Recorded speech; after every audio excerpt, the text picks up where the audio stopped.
आजादी दिवस मना रहे हैं, लेकिन यह आजादी हमें उपहार में नहीं मिली है। इसके लिए एक लंबी यात्रा करनी पड़ी है, आजादी की यात्रा। इस यात्रा में हजारों लाखों लोगों ने अपनी जान की कुर्बानी दी। 1919 जलियांवाला बाग। आज हमारी बैसाखी का दिन है, लेकिन पूरा पंजाब बैसाखी नहीं मनाएगा। हम सब बैसाखी नहीं मनाएंगे।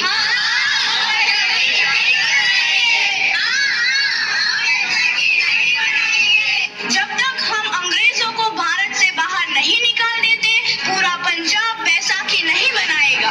अच्छा, तो तुम सब हमारा विरोध करता है, भाग जाओ यहाँ से। इसका अंजाम बहुत ही बुरा होगा। हम नहीं जाएंगे, तुम लोग जाओगे। हमें नहीं, तुमको भारत से भागना होगा। Soldiers fire!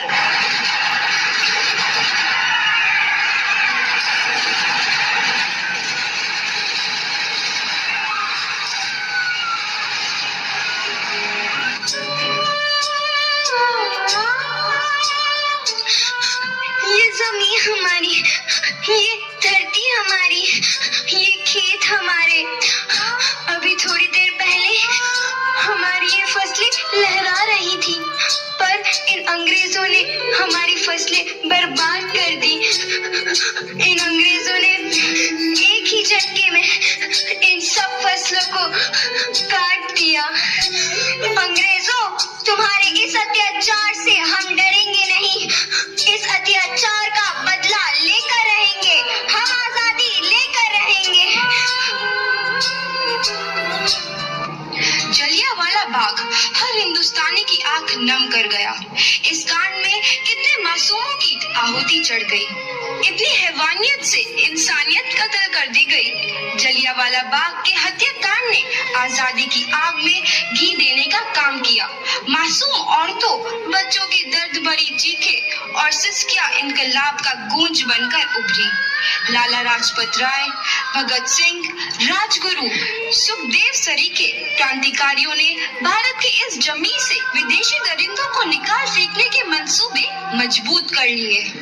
8 अप्रैल 1929 लाला लाजपत राय के नेतृत्व में साइमन कमीशन के खिलाफ एक भारी जुलूस निकाला गया। Simon commission, Simon commission, Simon commission, Simon commission, Simon commission, Simon commission, Simon commission, Simon commission, Simon commission. हमारी बात समझ में नहीं आती? Stop this! Simon commission! नहीं मानता? I said stop this! Lala ji, आप आगे बढ़ो, हम आपके साथ हैं। लाला जी, संघर्ष करो, हम आपके साथ हैं। लाला जी, संघर्ष करो, हम आपके साथ हैं। लाठी चार्ज करो!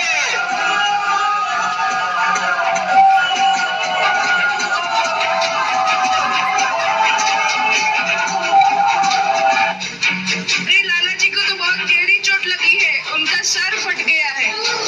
मेरे शरीर में लगी एक एक लाठी अंग्रेजी सरकार के कफन में कील का काम करेगी।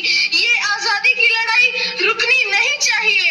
ये जिम्मेदारी मैं तुम सबको सौंप कर जा रहा हूँ। लाला लाजपत राय की दर्दनाक मौत के बाद भगत सिंह, सुखदेव, राजगुरु वतन के इन मतवालों के खून में ऐसा उबाल आया जिसका सामना करना अंग्रेजी सरकार के लिए मुश्किल हो गया। अंग्रेजों को करारा जवाब देने के लिए स्कॉट और सैंडर्स को मारने की रूपरेखा रची गई।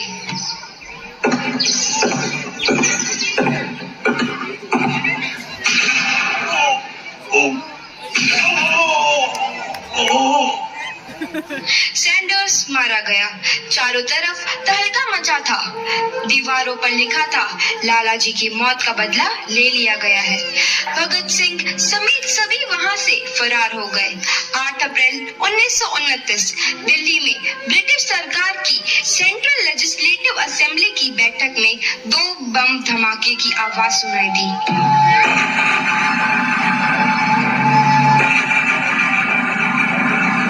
इन धमाकों ने ने अंग्रेजी हुकूमत को हिलाकर रख दिया।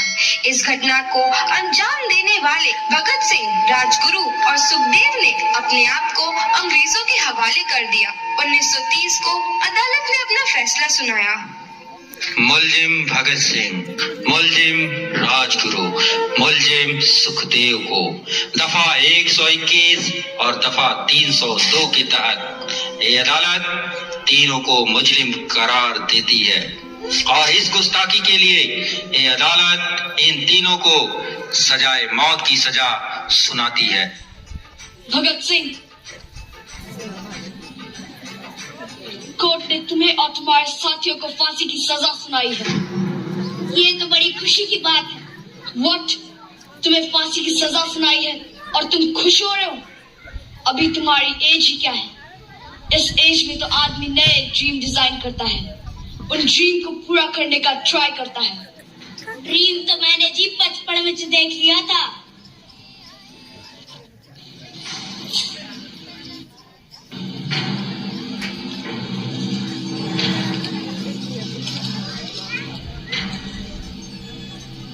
ये देख रहे हैं आप?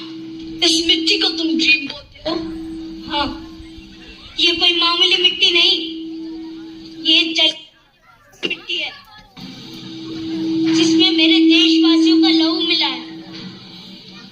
इसे मैं हमेशा अपने साथ रखता हूँ ताकि ये मेरे सपने, मेरे मकसद और मेरे वजूद की याद दिलाती रहे, जिसका नाम है आजादी। तुम्हें क्या लगता है तुम्हारी फांसी से आजादी मिल जाएगी?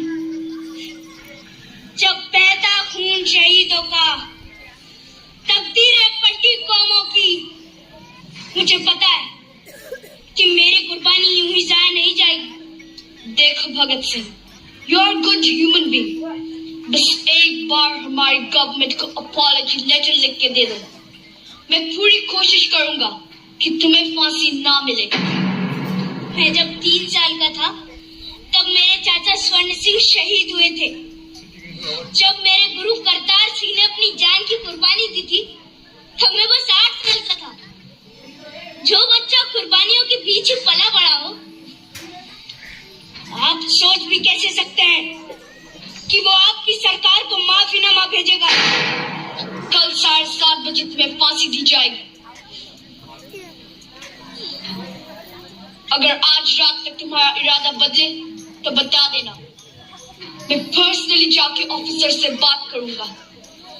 दिल से निकलेगी न मरकर भी वतन की उल्फत, मेरी मिट्टी से भी खुशबुएं वतन आएगी।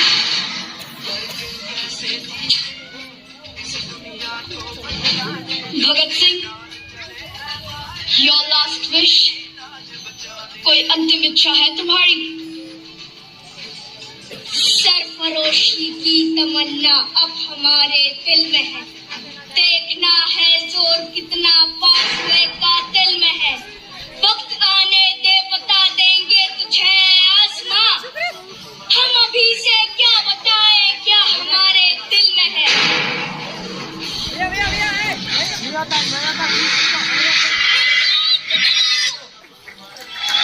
जब घायल हुआ हिमालय, खतरे में पड़ी आजादी, जब तक थी सांस लड़े वो, जब तक थी सांस लड़े वो, फिर अपनी लाश बिछा दी, संगीन पे धर कर माता, सो गए अमर बलिदानी, जो शहीद हुए हैं उनकी जरा याद करो कुर्बानी।